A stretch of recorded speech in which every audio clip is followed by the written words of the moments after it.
More now on the deadly airstrike on a Ukrainian military base that's left at least 35 dead and nearly 135 injured. This airstrike in western Ukraine is just part of the onslaught the Kremlin has unleashed as it tries to subdue the eastern portion of Ukraine by relentlessly shelling civilian havens there and attacking evacuation corridors throughout the country. Joining me now is MSNBC national security analyst Clint Watts. He's a distinguished fellow at the Foreign Policy Research Institute and author of Messing with the Enemy, Surviving in a Social Media World of Hackers, Terrorists, Russians, and Fake News. Clint, thank you very much for coming to the Sunday show and helping the viewers understand the lay of the land, literally, of what's going on in Ukraine. That deadly airstrike targeting the military base in eastern Ukraine was about 12 miles from the Polish border. Talk about the significance of that attack. Well, Jonathan, I think it's what we can expect more of, because the Russians know that as long as Ukrainian military and humanitarian civilian populations continue to be resupplied, they will not be able to defeat the Ukrainian military. And so I think you're going to increasingly see this.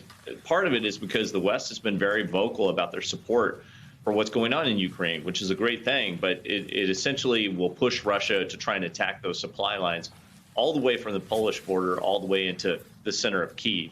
And their siege warfare that we've seen the Russians undertaking, particularly in Mariupol, but also what they're trying to do in Kyiv, it will not work if there is a sustained supply line coming in from Poland. So I would expect to see more attacks further to the west as this continues. Clint, do you think, though, that the Russians are trying to provoke the West, trying to provoke NATO and the United States by launching an attack like this? I don't see it as a provocation, but they're probably trying to establish how far forward NATO and the U.S. will go in terms of helping Ukraine.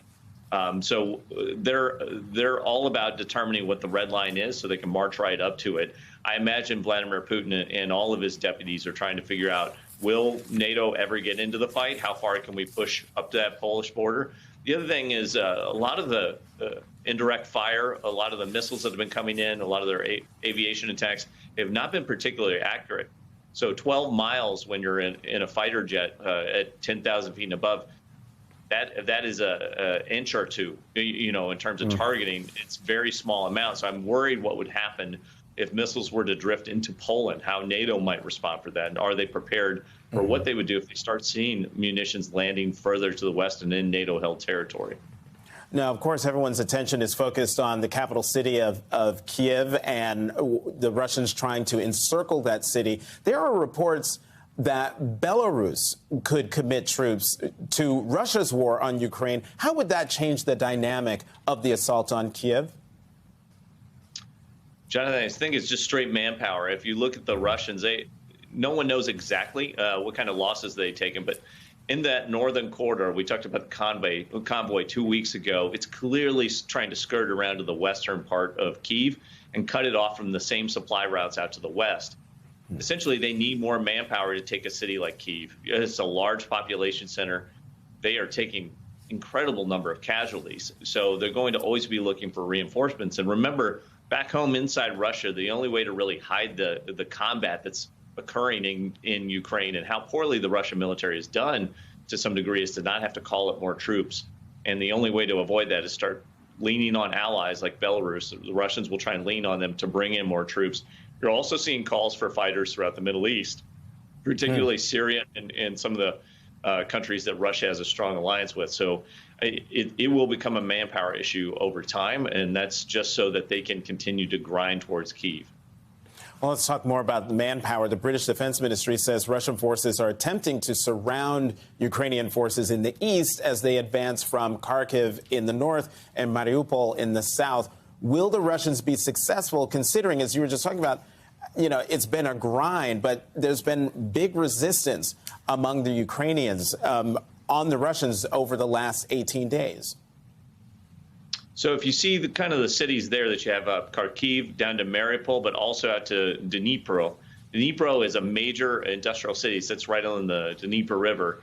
That is essentially the eastern half of Ukraine. It looks like they have kind of two axes of advance that you can kind of see from north to south, that they're trying to link up and essentially cut off those towns that are closer to the Russian border. This is a big problem for them, and I think that's where that question about chemical weapons comes in. Is some of those towns close to the Russian border, stiff resistance from the Ukrainians. They're slowly being cut off. But the second question is, can the Russians sustain those two axes and actually do logistical resupply over an enduring basis?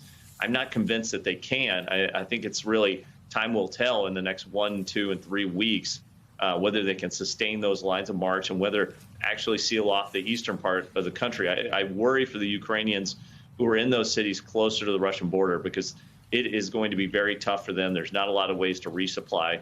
And slowly over time, they're going to have to figure out other ways to keep up the resistance. And I'm sure they're thinking through those things, but it's very difficult to help them the closer they are to the Russian border.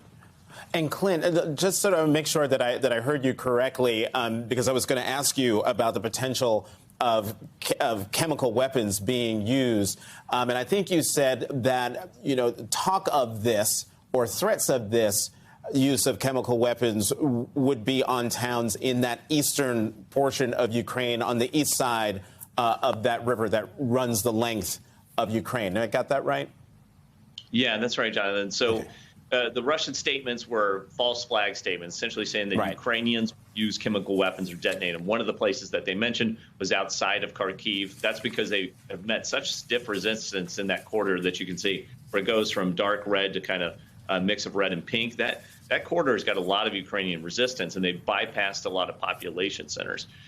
The Russians are notorious for telling on themselves, meaning they project onto others what they actually are considering doing. And I think we've seen in Syria and other locations where chemical weapons have been used on population centers that could not be brought under control. So from a military perspective, if you want to take a town, but you don't want to bomb every single block of the town and destroy it or level it, chemical weapons allow essentially the death of all the civilians inside that location, a very horrible death. But the structure in the city remains intact and can be retaken over time. That's what I'm worried about. The closer to the Russian border there is with the stiff resistance in these cities, what would the Russians do to take them without having to go through a grinding siege warfare? My God, Clint, I hope we don't see that. Clint Watts, thank you very much for bringing your expertise to the Sunday show.